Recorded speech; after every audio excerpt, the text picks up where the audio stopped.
Buenas noches, amados hermanos y amigos que nos ven por este medio. Nosotros somos conscientes del compromiso que tenemos y por supuesto que a estas alturas eh, añoramos el poder, el vernos, el poder estrechando las manos, el poder saludarnos, pero dadas las circunstancias, pues también tratamos de llevar una palabra de esperanza en circunstancias, en las circunstancias que estamos.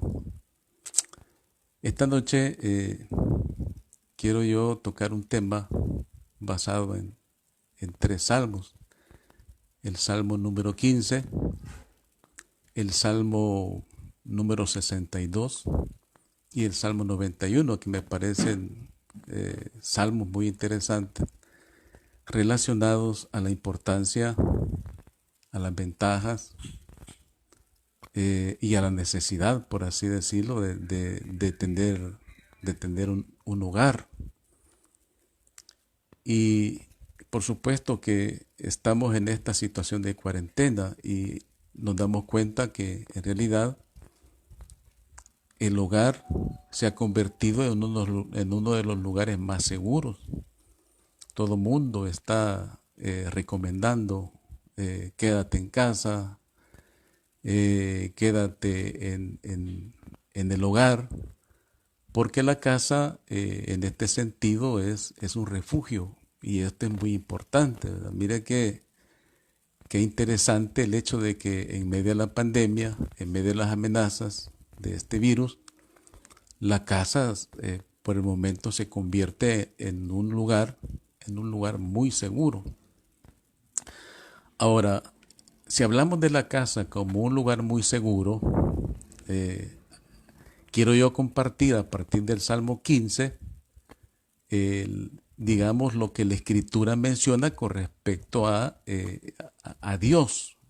En el caso del Salmo número 15, dice la Escritura que Dios eh, tiene un tabernáculo. Y este tabernáculo pues tiene, por supuesto, sus sinónimos en el sentido de que es un santuario y es una morada de Dios, ¿verdad? O sea, a partir de ahí, por supuesto, la escritura lo hace para que nosotros le entendamos la importancia que tiene una morada. La Biblia dice que Dios tiene un tabernáculo, que Dios tiene un santuario, que Dios tiene una morada. O sea, eso es importante.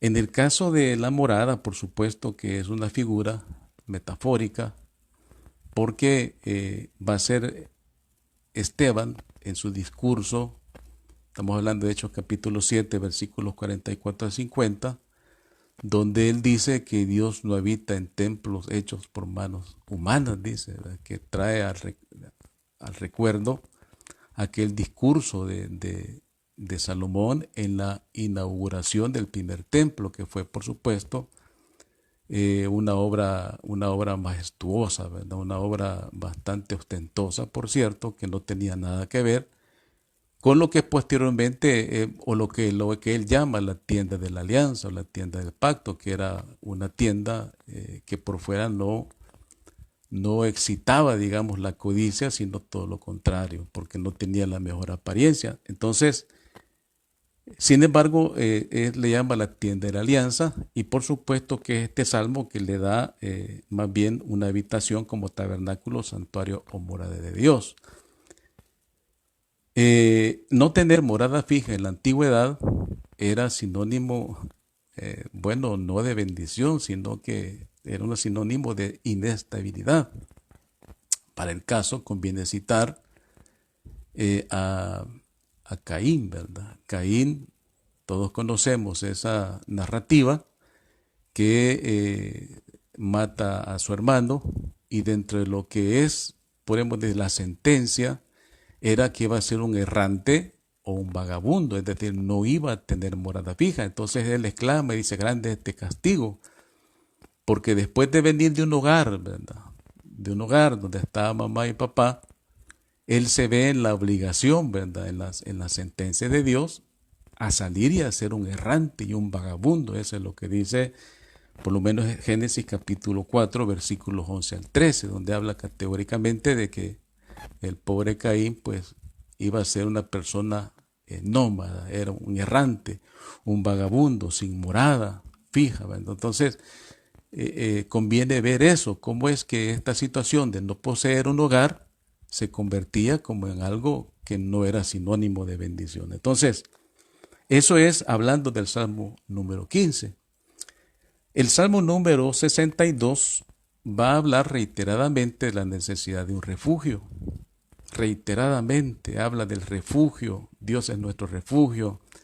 Algunas veces va a decir mi amparo, también mi fortaleza, mi esperanza, mi castillo, etcétera. Eso, el Salmo 62 tiene ese componente de que llama a Dios como refugio. Tú eres mi refugio. Ahora, esto por supuesto conlleva una necesidad, ¿verdad? La necesidad de refugiarnos en algo. Por lo menos yo tengo aquí una pregunta: ¿qué es un refugio? He tenido que acudir a los diccionarios de la web para poder dar respuesta porque, es decir, en un momento determinado los refugios se convierten o son nuestros hogares.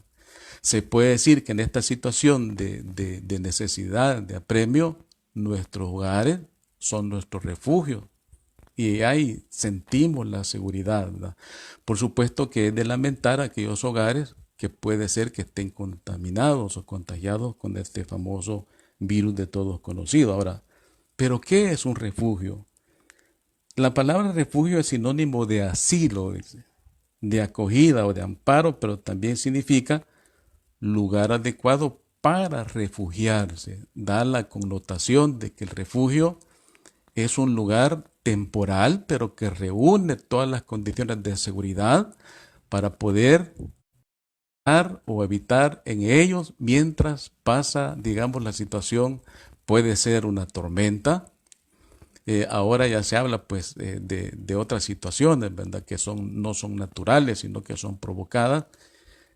Para el caso del virus ya está la sospecha de que es algo creado, pero eso no es parte de nuestra discusión ni tampoco parte de nuestro tema, sino solamente para ver o para ver más bien la importancia que tiene nuestro hogar como un refugio. Y por supuesto que si vamos a hablar de temporal, pues esto es así, ¿verdad? Dichosos aquellos que nacen en una casa, en un lugar determinado, pasan sus 70, 80, 90 o 100 años y ahí mueren, ¿verdad? Quiere decir que ese hogar, esa casa también fue su refugio durante, ¿qué? 70, 80, 90 años. Bueno, no todos quizás podemos tener esa factibilidad de contar con nuestro hogar como un refugio seguro, pero se entiende que en situaciones o circunstancias como la que estamos pasando, el hogar se ha convertido en el mejor refugio, en el refugio seguro donde podemos, bueno, algunos tenemos que salir, ¿verdad? Y exponernos en cierto modo, pero sabemos que nuestro hogar seguirá siendo un refugio muy importante y nuestros hogares se han convertido también en santuarios de adoración. Si habíamos descuidado a lo mejor, ¿verdad?, la adoración en este santuario, perdón, en este refugio como es nuestro hogar, pues lo hemos retomado y es importante, es necesario, ¿verdad?, reconocerlo y sentirnos seguros. Ya hay censura, ¿verdad?, especialmente para los pastores que dicen que estamos poniéndonos gordos, que no nos atrevemos a visitar a los enfermos, pero ya habrá en su momento una explicación para eso, porque en realidad también creo que la exposición en circunstancias bastante adversas y sobre todo también pues el hecho de provocar, que no es lo más inteligente, considero en este momento, a las autoridades o a la cuarentena, ¿verdad? Que esperamos que Dios nos ayude, que Dios haga algo, que Dios intervenga en esta situación y Él sabrá hasta dónde. Ahora, volviendo con la necesidad de un refugio, y que es sinónimo de asilo, de acogida o de amparo, hay dice la web por lo menos 3 tipos de refugio, ¿verdad? Hay refugios de emergencia, refugios de transición y refugios duraderos. ¿Verdad? Interesante los conceptos con respecto a la emergencia, con respecto a lo que es un refugio de transición y un refugio duradero. Consideramos que nuestras casas o nuestros hogares son pues refugios duraderos, ¿verdad? Donde nos recogemos, donde ahora oramos, donde ahora leemos la palabra de Dios, donde incluso muchos, yo los admiro que también tienen la capacidad como para poder proyectarse en circunstancias como esta a través de la tecnología y lamentando no poder vernos como ha sido nuestra costumbre en nuestras iglesias, pero esperamos en el Señor que esto pase muy pronto y poder tener esa comunión, más que una relación, esa comunión con nuestros hermanos y hermanas y poder vernos y sonreír, que pues la crisis esperamos que pase y que después de la tormenta, como dice el dicho, viene la calma y eso permite también el poder el estimularnos, el poder acogernos, el poder congregarnos, el poder también visitarnos con toda libertad y con toda la solidaridad que exige, por supuesto, la hermandad y la comunión como creyentes en Cristo Jesús. Muy bien.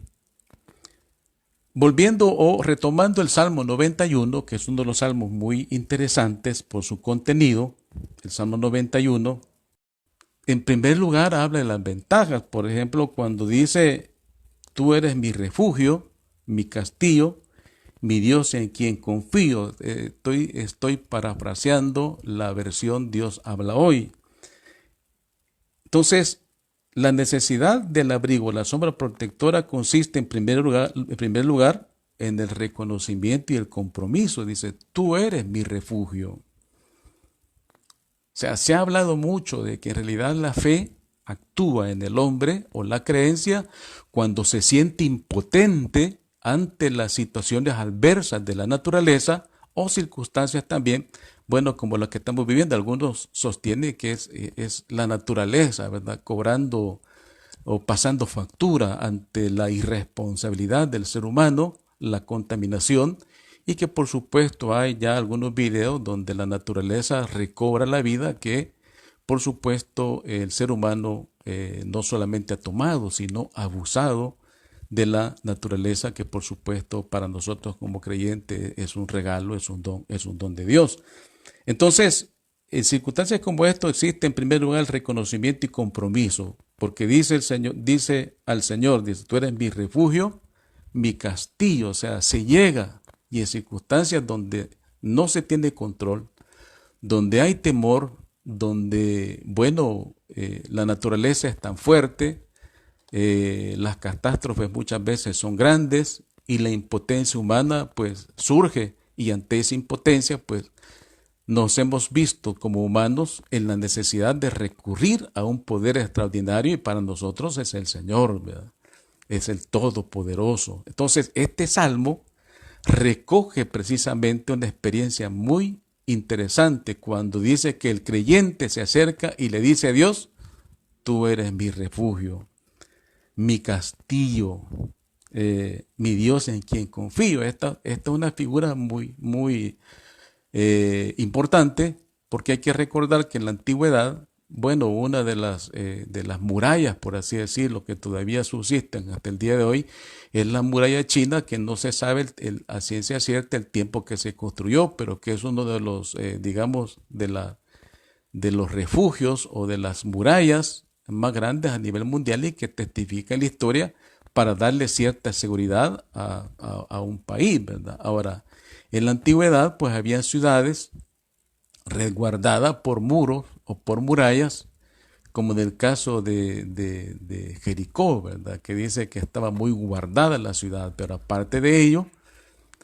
dentro de ella existía, por supuesto, la monarquía con su castillo, y esta es una figura interesante porque el salmista está diciendo, tú eres mi refugio, mi castillo, o sea, mi Dios en quien confía. Entonces, está testificando o está diciendo que Dios sea sea su refugio, su castillo, el Dios en quien confía. Ahora, en segundo lugar, no solamente reconocimiento y compromiso, que dice el Señor que tú eres mi refugio, porque hay un reconocimiento, o sea, cuando nos sentimos impotentes, le decimos, Señor, yo creo en ti, ¿verdad? Tú eres mi refugio, tú eres mi Señor, y a veces pues entramos en nuestras oraciones muy elocuentes, por cierto, donde hay un reconocimiento de la impotencia y decimos, hombre, en esto no tenemos el control y ningún ser humano, ni una sociedad tiene entonces, el único que tiene el control eres tú, así es que yo quiero decirte que tú eres mi refugio. Eso es muy positivo y muy interesante porque hay un reconocimiento y un compromiso. Pero también está la experiencia de otros y este mismo salmo lo recoge cuando dice, solo Él puede librarte de las trampas ocultas y plagas mortales, pues te cubrirá con sus alas y bajo ellas estarás seguro. Su fidelidad te protegerá como un escudo. Esa es la promesa, que fue la vivencia del salmista, que en más de una oportunidad también se sintió impotente y ante esa impotencia dijo, Señor, tú eres mi refugio. La verdad es que nos sentimos impotentes como humanos, nos sentimos anulados. Nuestras competencias, nuestras facultades, nuestra sabiduría, nuestro conocimiento, nuestras fuerzas están nulas comparadas con estas amenazas y sentimos temor.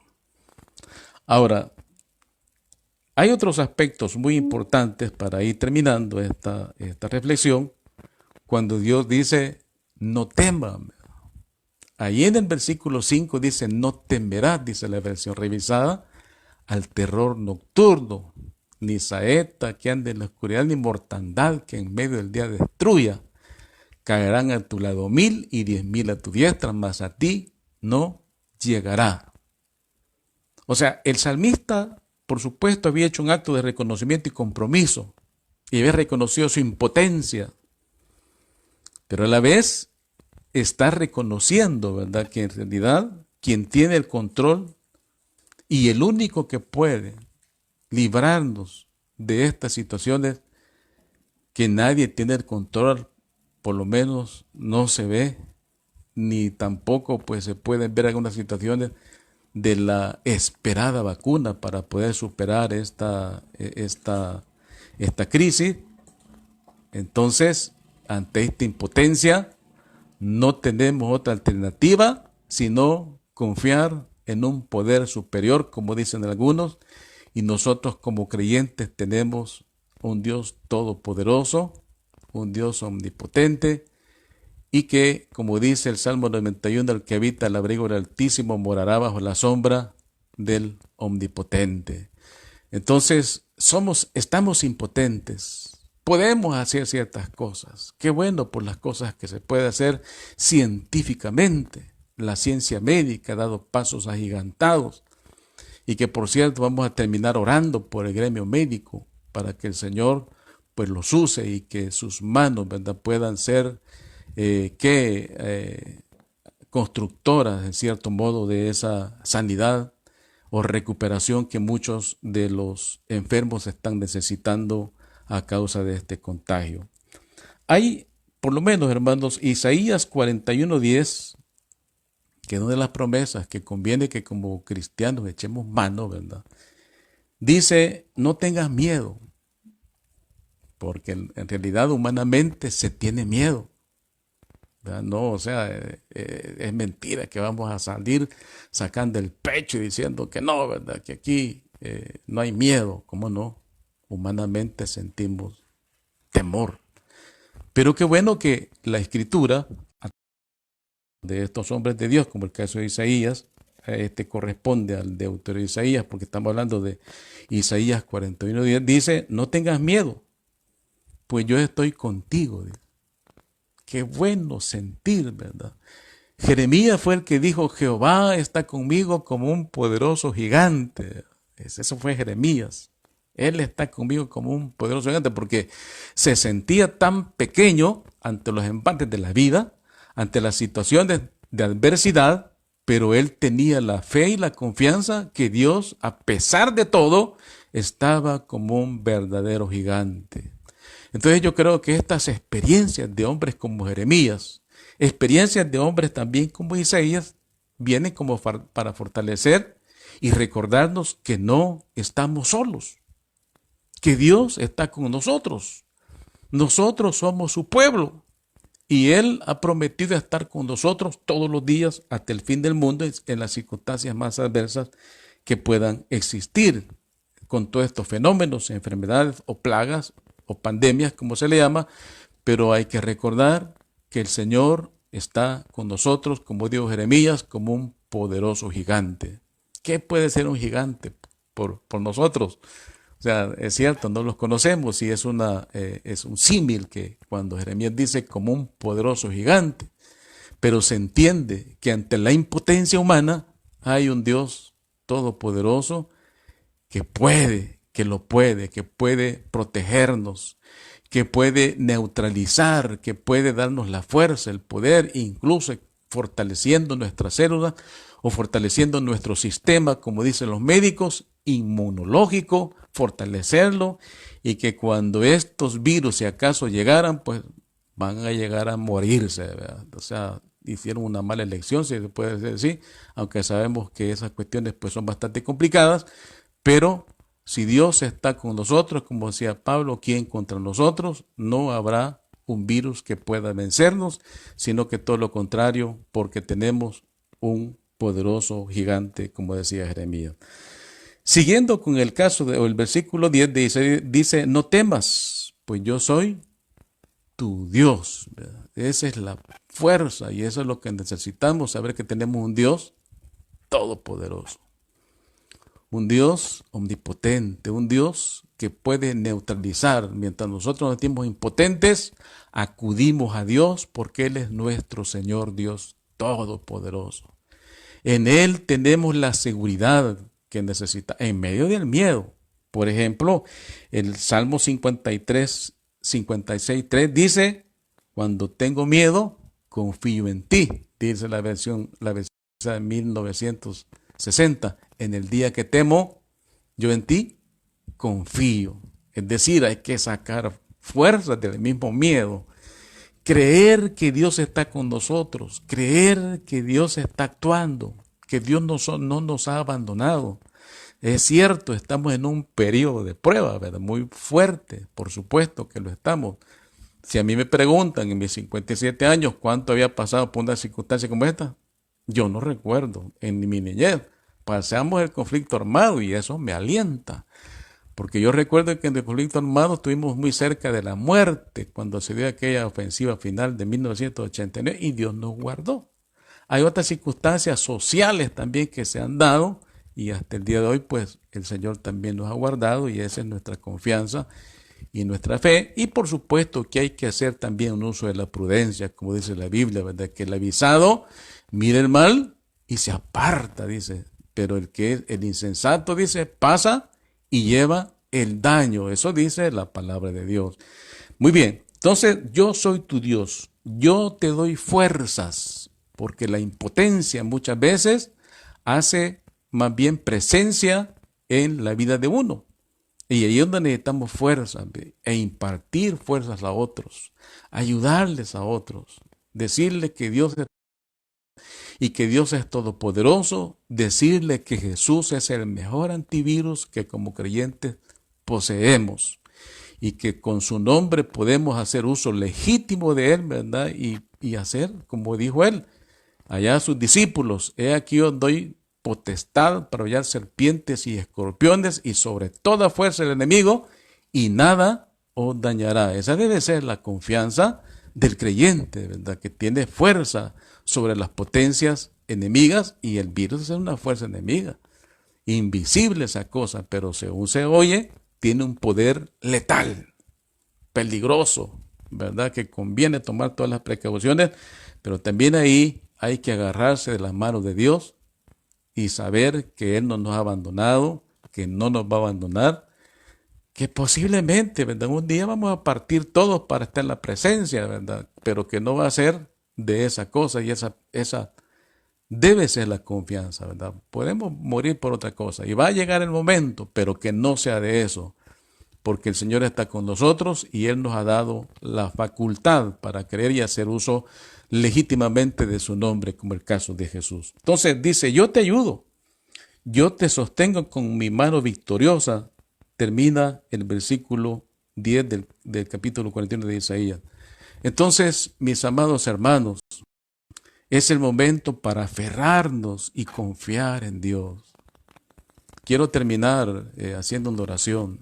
Dije que quiero hacer una oración especial por el gremio médico. En la familia tenemos 2 médicos que en realidad están, en el caso de Huguito, pues está en México.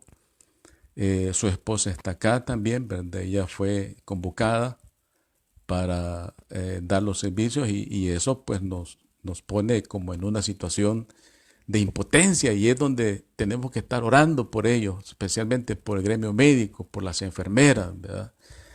Hay enfermeros también, por los que están trabajando en los hospitales con la cuestión de la salubridad, ¿verdad? O sea, hay mucha gente en realidad en riesgo y conviene que hagamos oración especialmente por ese gremio. Así es que si ustedes pueden acompañarme ahí donde están, cerrar sus ojitos y digámosle, Señor Dios Todopoderoso, esta noche queremos, Señor, ser suplicantes por la fortaleza, por la fuerza, por, Dios mío, tu presencia, por tu ayuda, especialmente, Señor, para el gremio médico.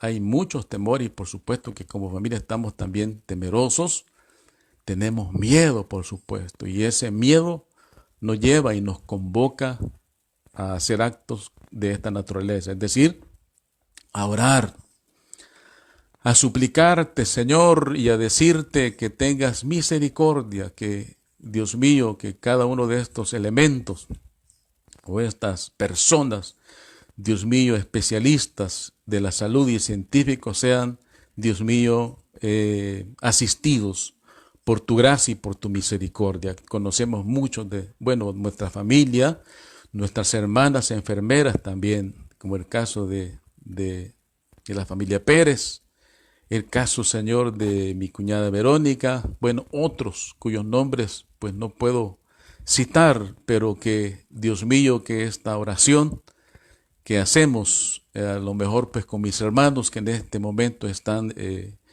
pendientes de esta transmisión, también pueda elevar su oración por cada uno de estos elementos importantes para la salud del pueblo, para la salud del mundo. En esos lugares, Señor, donde muchos, hay videos de doctores que se dan se ven fatigados, amenazados, muchos ya murieron, ya ofrendaron sus vidas en una noble labor, Dios mío, y creemos que estos médicos, estas enfermeras, son los ángeles que tú, Dios mío, has preparado para estas circunstancias tan duras.